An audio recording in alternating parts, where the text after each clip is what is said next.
Yang jadi pertanyaannya dulu nih, ini produk lokal apa produk luar? Pasti jauh lebih murah dong. Tapi kenyataannya nggak seperti yang kalian bayangkan.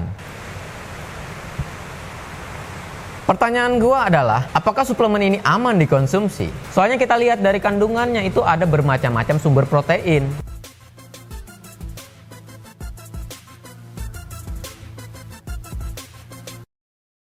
Halo teman-teman semuanya, jumpa lagi di channel Borneo Body Fit Center. Gimana kabarnya hari ini? Sehat selalu kan pastinya. Di video kali ini gue seperti biasa ya mau bahas suplemen lagi nih.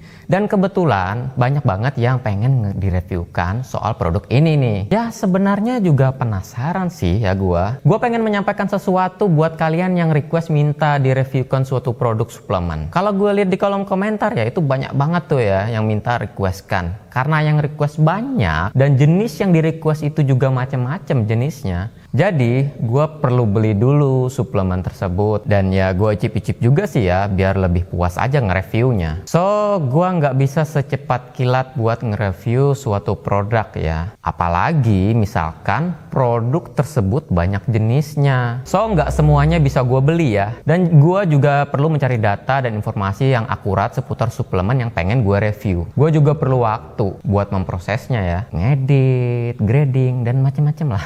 But terima kasih buat kalian semua yang sudah mensupport channel ini. Semua masukan, kritikan, ataupun saran dari kalian semua sangat berarti buat membangun channel ini menjadi lebih berkualitas. Oke, langsung saja ke poinnya ya. Produk suplemen kali ini yaitu The Infinity Whey. The Infinity Whey ini itu punya 3 jenis whey ya. Yang pertama yaitu Simple Blend, Protein Blend yang kedua, dan yang ketiga adalah Whey Blend Pro. Nah yang gua pegang ini itu yang Whey Blend Pro. Karena dari ketiga jenis tadi yang paling menarik perhatian gue adalah yang ini nih.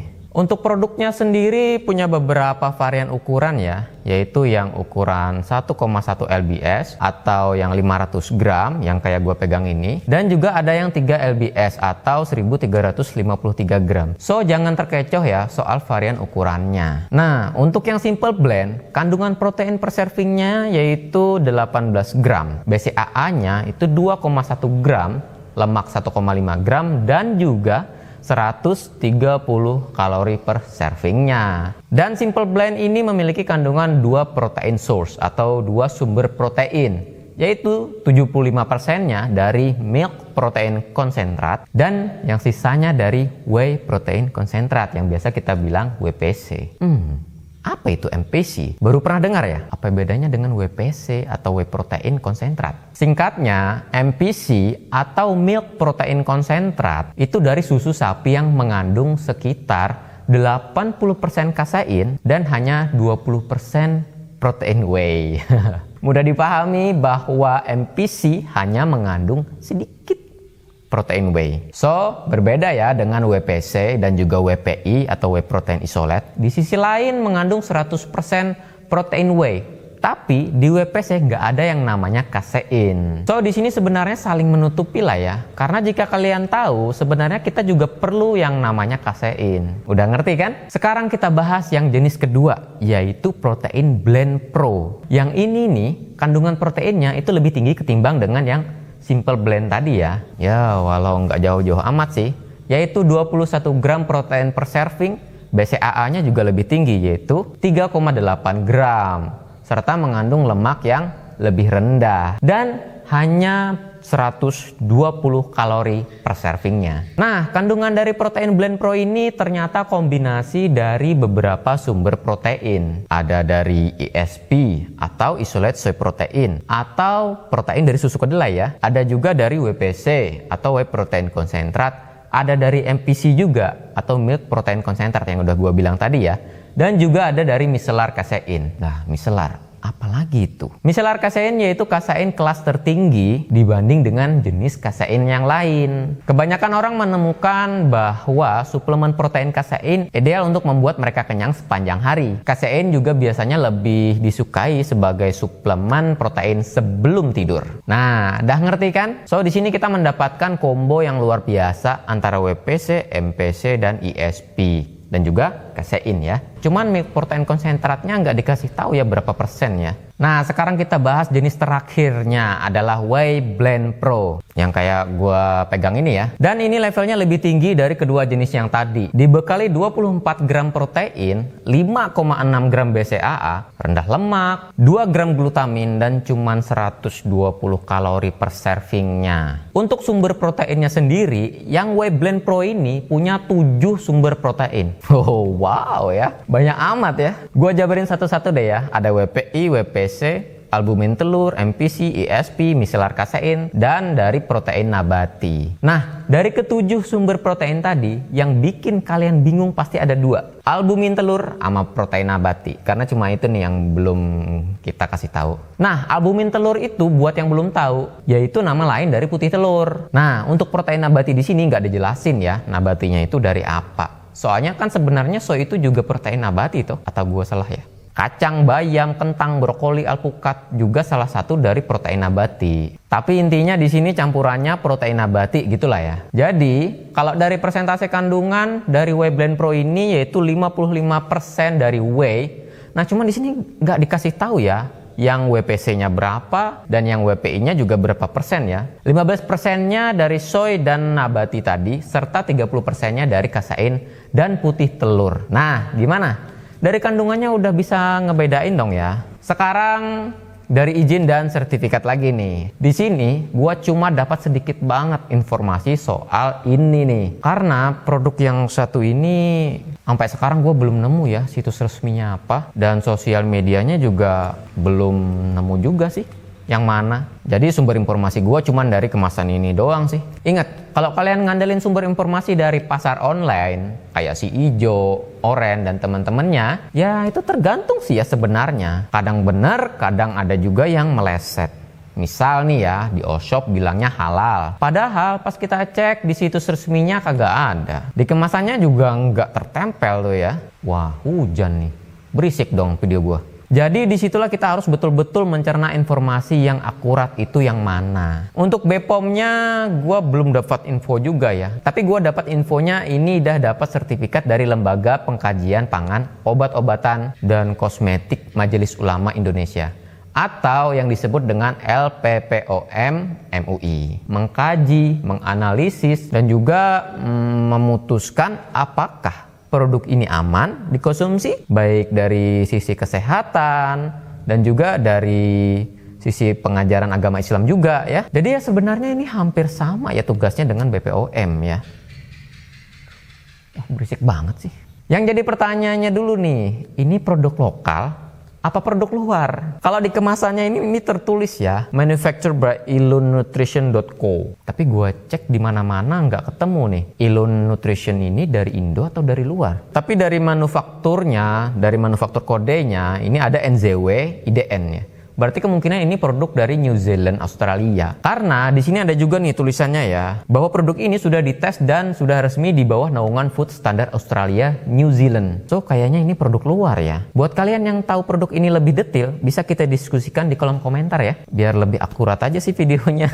Kalau dari kemasan ini, ada izin dari Lab Nutrition Biotech Corps Group. Udah standar ISO 9001 dan di sini juga ada label halal dari MUI juga nih. Nah, yang gua tahu cuman segitu soal izin dan sertifikat. Berikut soal harga nih. Dari ketiga jenis tadi nih ya, harganya pun berbeda-beda bro. Kalau kita lihat yang simple blend itu harganya 90 ribuan.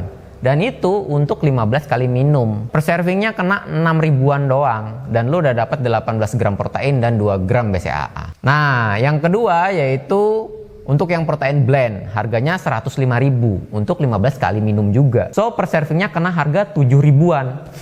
Beda 1000 ya dari yang simple blend tadi. Tapi lu udah dapat 21 gram protein bro, sama 3,8 gram BCAA.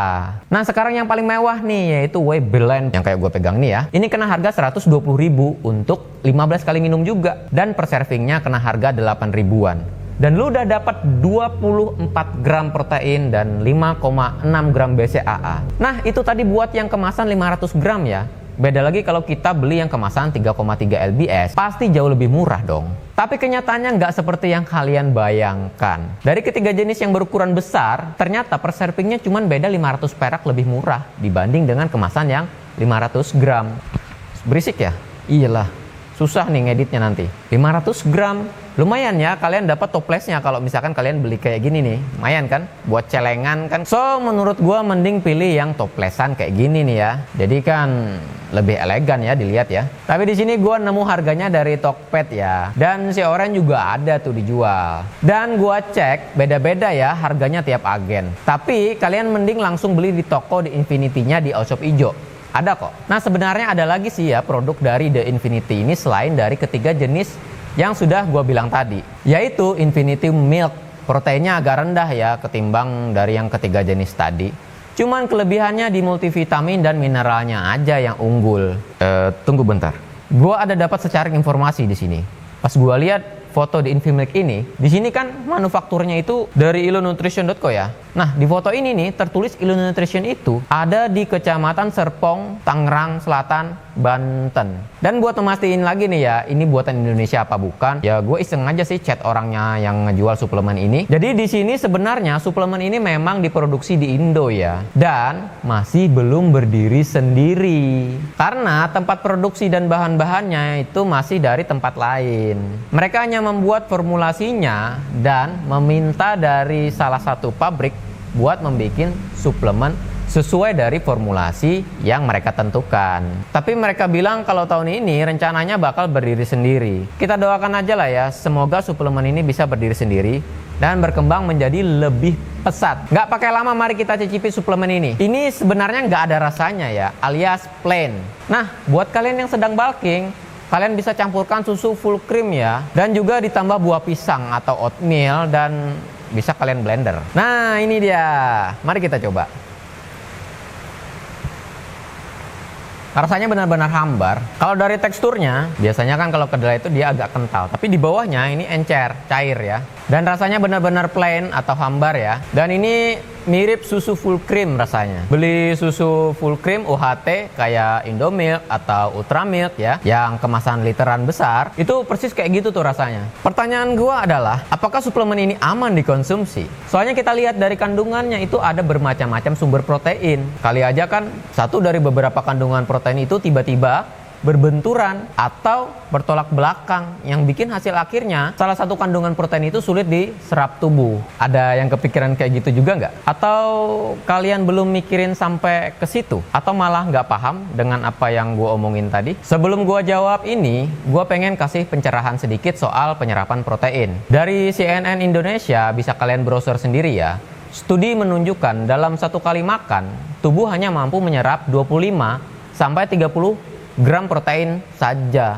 Oleh karena itu, asupan protein tersebut mesti dibagi dalam beberapa kali makan. Tapi sebenarnya ada bermacam-macam artikel ya, yang lain juga ya. So, ini bukan jadi acuan utama kalian. Karena penyerapan juga ya tergantung kondisi fisik seseorang, badannya gedenya kayak gimana ya kan, dan jenis protein yang mereka makan. So, misalnya whey konsentrat atau isolate, dia bakal cepat diserap oleh tubuh.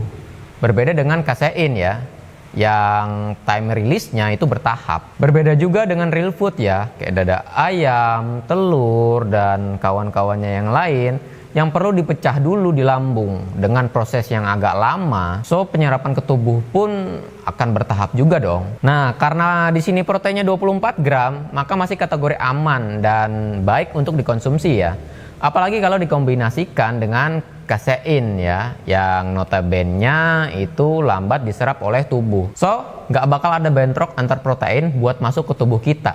Baik itu dari segi whey, kasein, or jenis protein yang lain.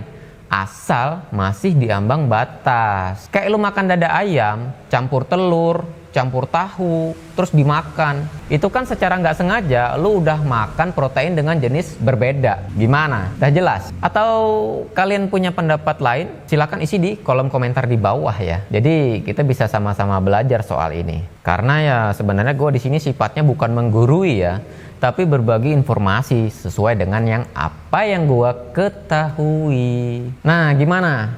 Udah capek nonton video ini karena durasinya panjang mulu.